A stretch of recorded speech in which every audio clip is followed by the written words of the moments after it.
So for my second day in Berlin, I wanted to take a look at the DDR, or the Democratic Republic of Germany, and try to get a feel for it. Try to get a feel for what East Germany was like, what East Berlin was like, what Germany was like under communism. Because it's a topic I don't really know that much about. I don't know a ton what living conditions were like in the East Bloc during the Cold War, aside from just kind of the normal stuff that most people know, the Stasi, food shortages, the Berlin Wall, stuff like that. So I wanted to really get into it, go see the historical sites, go see the museums and stuff, and try to get a feel for what the place was like. So I went to the DDR museum, which was actually really good. It's just by Museum Island. It's very, I find, descriptive. It's fairly fair as far as kind of a post-mortem of communism goes. I also went to the Stasi Museum, which is in the old Stasi headquarters, and that was really cool because they had a lot of the original stuff there. And just a whole bunch of stories about how it worked, what the psychology was, things like that. And then I also went to the Spy Museum, which had a whole bunch of stuff about the Stasi as well. And I'd been on a tour, and part of the tour is we walked along where the Berlin Wall is, and we got all kinds of stories about that, about people trying to escape, about what life under communism was in East Germany. So I found this all really interesting. So I kind of went into this expecting to really hate the DDR because in general, as you may have noticed, I'm very anti-communist. I think it's an evil ideology that's very flawed and very wrong in a lot of ways. That being said, as I was kind of going through the DDR museum, I actually, part of me kind of got a little admiration and a little bit of respect for it. Because it's interesting because it was a system that was entirely based around ideology, which is, I think, something we don't entirely understand in our society, which is a lot more individualistic. You had socialist ideology, you had the Socialist Unity Party that was governing, and everything about society was trying to serve a single ideological purpose. So you had the party that controlled all organs of state, all education was based around socialist ideology, all private organizations were, all forms of labor.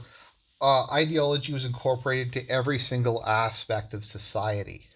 And there was this immense focus on proper social order, that you were, as an individual, you had your place in society, you had your assigned role, you did it, society took care of you, and you didn't go outside of your lane. And I do find that a very interesting kind of concept, particularly in contrast to a lot of what people experience in the modern West, where they feel atomized, they feel purposeless, directionless. A lot of people have trouble finding work or something like that. Whereas in a communist country, you will have full employment of a description, even if a lot of it is just pointless stuff. I mean, a lot of the work in our society is also pointless stuff. But I can kind of see the appeal of that on a certain level. The idea that society has an overall goal, it has an overall purpose, and everything revolves around the achievement of this purpose. Of building a worker's paradise, of increasing production, increasing living standards, of conquering nature, of making the new socialist man and going into the future. And to a certain extent, I do find that very interesting since it's so different from how we view things today. And I mean, we have a lot of ideology in our society, but it's very scattered, it's very all over the place. It's all this kind of postmodern, um, weird identitarianism, atomizing everybody, but also creating this massive mixed group of people who feel disadvantaged. There's no real sense of community or society or sense of purpose. A lot of it is just very much a nihilistic attempt to grift and grab resources and loot the state. Now, to be fair, that's pretty much what most communist regimes also were. East Germany certainly was like that, wherein the party elite lived very privileged lives, whereas most of the population lived in poverty and squalor. So I'm not trying to defend East Germany because it was a disaster. Like it was I think that the problems with communism are well known. The massive shortages, the poor quality of things, the bread lines, the corruption, the incompetence, the poor planning, all that stuff. I just think as an idea, I find it very interesting that like even your youth association is government run. It's to instill proper socialist values into the youth within their society. Anytime somebody did something that was, it's kind of almost like an early social credit system. If you did something good, you got a medal or an award or something like that. And if you did something bad, you were punished. And it was very clearly defined, like what everyone was supposed to do and stuff like that. And there is a certain attraction to that.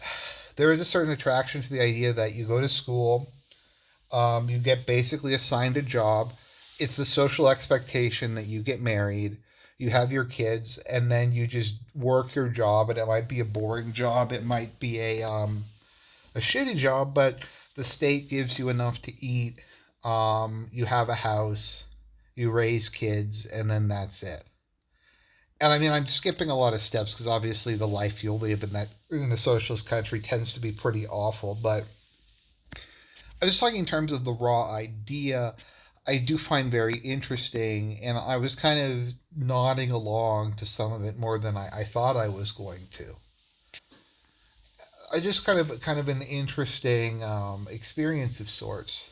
But as you can see from this picture I took, I was up on the Berlin TV tower, and I just thought this kind of encapsulates the communist era because you can just see how many commie blocks there are. They're just all over the place. Now, in a lot of cases, I think they've renovated them or they've tried to make them less shitty. But it is, I do find it interesting that the Soviet solution to like homelessness was just to build housing. And a lot of the housing was shitty, but they just built it.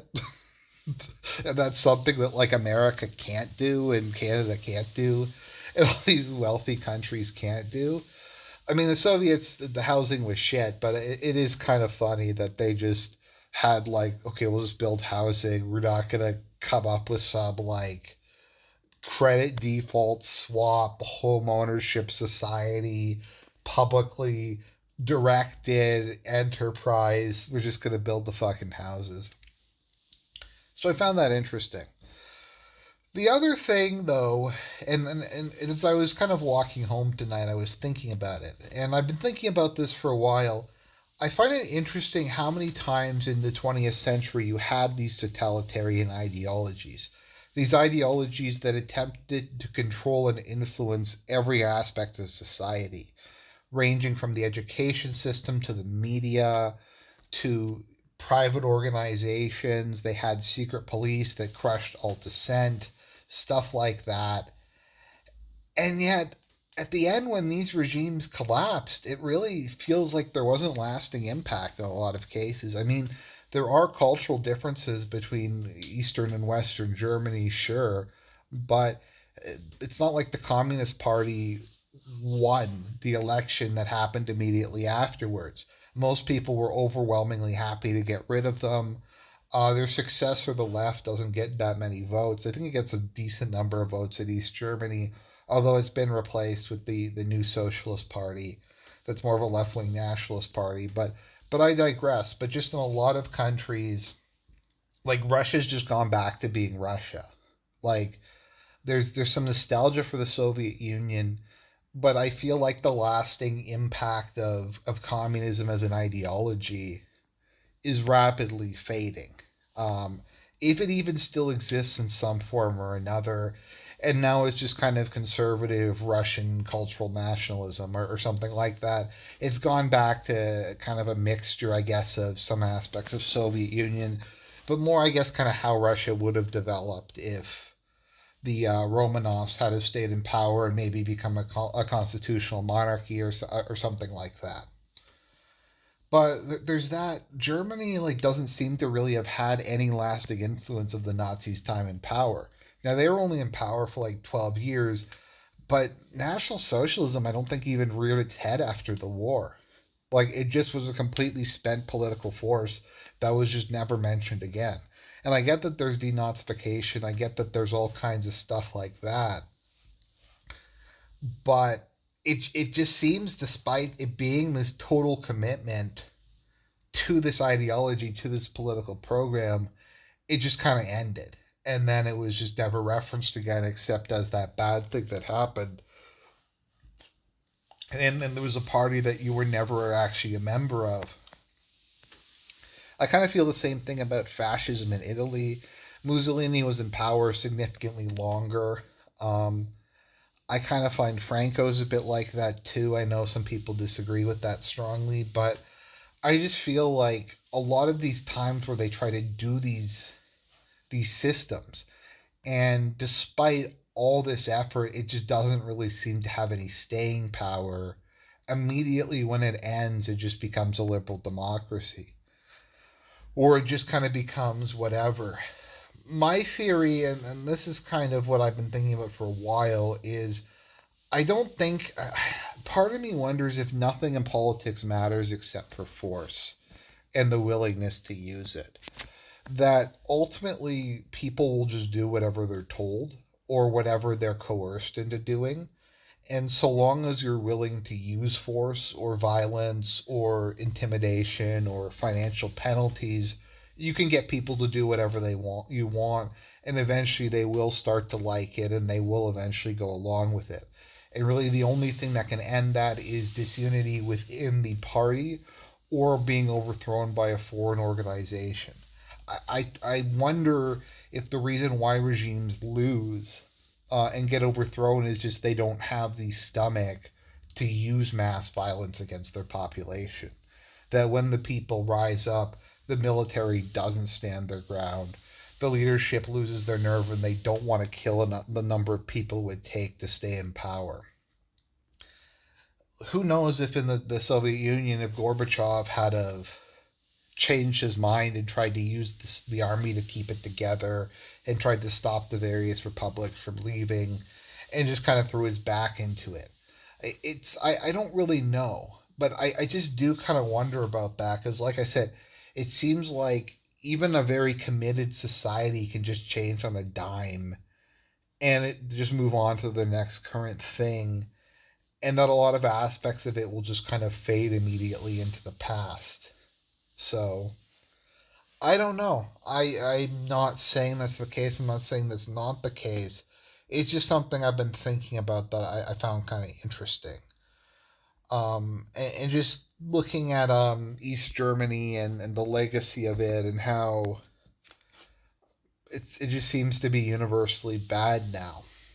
And I know the Stasi did a whole bunch of bad things. I knew it was a bad society, but I just find it interesting how quickly like that period can just kind of be memory hold, and that was the bad time period and nothing good happened during it and whatever, even though you have a lot of people who lived through it and their everyday life was probably not entirely horrible. So anyways, not trying to defend communism or something, just thinking out loud, throwing some ideas out there.